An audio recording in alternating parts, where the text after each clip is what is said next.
So firstly, let's start with that then. Fantastic win against Doncaster away, 5-0. A remarkable result, great performance. You must have been high as a kite. And then on Monday, you get news of these EFL charges against the owner and the club. How did that make you feel? Well, let's start on the positive side. Let's talk about the game against Doncaster. It was a top performance of the lads. We were all really proud of them. To go out and play like that after what's gone on upstairs and with what happened to John McMahon and that, it was a credit to them. They went out there and performed really well. As I said, we had a great game plan and we stuck to it, and it worked perfect for us. And then we come in on the Monday, bit of negativity then, feel like the balloon's being burst, the bubble's being burst. And we heard that news. If we lost 3 points, that'd be all our hard work gone from the Doncaster game and the other games that we've played in, and we'd be devastated. But fingers crossed, hopefully they can sort it out upstairs and get it resolved as soon as possible. Have you managed to keep your mind more focused on the football and the players' minds as well? I'm trying my best. Definitely the players are 100% concentrating on the match Saturday. There's no doubt about that. Obviously it's different for me because I've got other things I've got to deal with as well. Obviously the staff problem as well.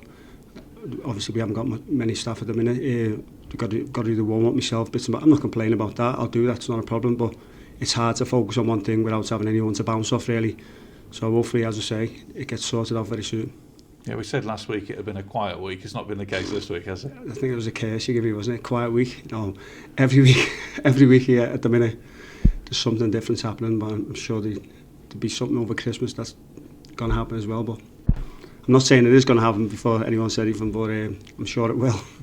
When you look at off-field issues at other clubs, and I'm thinking of Everton at the minute with their points deduction, it can have a sort of galvanising effect, can't it? It gets the fans behind the players seem to have a sort of backs to the wall, us against them mentality. Is that something you can sort of at least find a positive in? I think so, yeah. I think at this club definitely the fans are right behind the players all the time, and the players are not even thinking about what's going on upstairs. They're on a little roll at the minute, aren't they? So they're really concentrating and looking forward to the game, and hopefully the fans come out Saturday again and back us like they have done in the past. Everything will be fine. We get wins on the pitch, upstairs will take care of itself. Yeah, and that was the message before, wasn't it, when we talked about it a couple of weeks ago when the board issued the statement. You said, look to the supporters in terms of protest, just get behind the players at the weekend. Is that still the message there? Definitely, I think they all want to protest and say what they're thinking, but obviously that's not going to affect, that will affect the team. And we don't want that. We want them to come here and just get behind us and obviously do what they've got to do away from the game. Don't protest at our game, just get behind the team. And you just want this sorted as quickly as possible, I guess, don't you? Because this is going to go on into the new year, obviously, isn't it, with this hearing? I guess you just want it resolved as positively as possible, as quickly as possible. Of course, yeah, definitely. Then we can get on with our job. But as I said, we'll put that aside and we'll carry on with the game. The games that we're coming up, got a lot of games coming up. Obviously, the lads have got to be looked after for the game, so we'll keep focused on the games. So looking at the positives, how often have you watched those goals back from Saturday? At least 50. No, it was brilliant. That everyone goes on about the fourth goal, but even Eli's first goal was a cracker, a great strike, bottom corner. We're being encouraging them to get shots from outside the box, and he's done it. It was great all-round performance. And then you've got that first league win we were talking about. It's 5-0 away from home.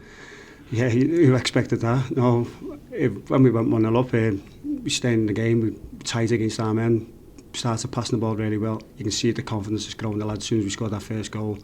And then they just popped the ball all over the pitch, which was fantastic, and massive relief when the whistle went.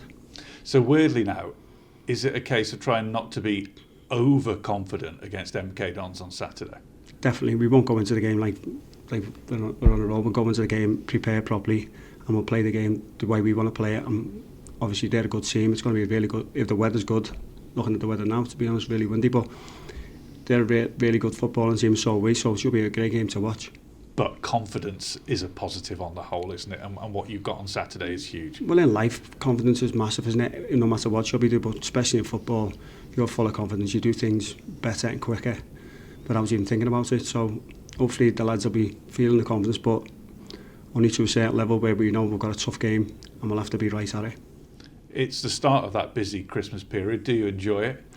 Yeah, I do actually, yeah. I love the football over Christmas. I think we've got Bradford after this one, then Notts County, so 3 great games. If we could go there and get maybe 6 out of 9 points, or even 9 points, would be fantastic for us and put us right up there in the playoff spot.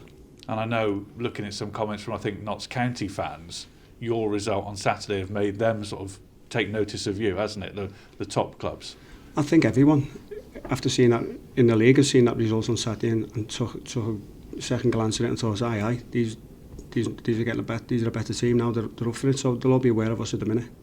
It did show the importance again of those lone players, though, didn't it? 2 goals for Michael Mellon, but Eli King outstanding. It does, yeah. We know, we've said from day one they're all top players, and obviously if we lose them, it's a big minus for the club. But we're working our best to try and keep them. So see what happens. In terms of injuries, are you still with the usual injuries, the longer terms that we were talking about? Yeah, just Shuey and Donald is still out injured. Faz is ready to go at the minute, so we're quite strong at the minute. Temptation is to stick with what went out on Saturday, though, isn't it? I guess I don't want to predict what you're going to select, but that's a temptation. We'll see Saturday. There might be a few little different changes. I don't know. We'll see. We'll tell MK Dons at 1:30. And is it nice just to have a football match to look forward to with everything that's gone on this week again as a manager, as a new manager? Definitely. As I said before, I can't wait for this game Saturday. It's going to be a really good game to watch, and out of all the games, this is the one I've been looking forward to, because I know we're a good football team and so are they, so be interesting to see how it pans out. Get money for your old phone, MazumaMobile.com.